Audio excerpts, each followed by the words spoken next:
तत्कालीन आमदारांच्या कडून आणि उद्धव ठाकरे त्यांच्याकडे अनेक वेळा जाऊन सुद्धा त्यांनी कुठल्याही प्रकारे त्यांना न्याय द्यायचा प्रयत्न केला नाही. 6 महिने विनाकारण शिवसेनेचा पदाधिकारी, शिवसेनेचा सभापती जेलमध्ये आहे.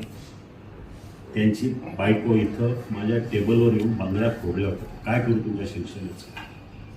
आता ह्या भावना मला होत्या.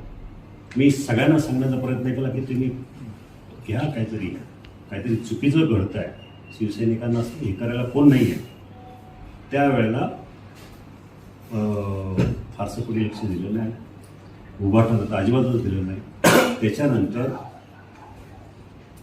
22 जून झालं, ज्या वेळेला सगळे सुरत आणि तिकडे गेले, त्यावेळेला गावोगावी ते दौरे आयोजित केले, सभा आयोजित केल्या की निषेध मोर्चा.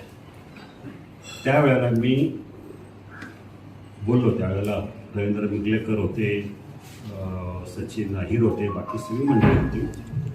त्यावेळेला सगळे लोक ही करू त्याव करू म्हणलं. सगळं ठीक आहे हो, मला एक सांगा, तुम्ही आता ह्या सगळ्या गोष्टीसाठी मला काय उद्धवजींचं मुख्यमंत्रीपद गेलं म्हणून आनंद आहे असं नाही आहे.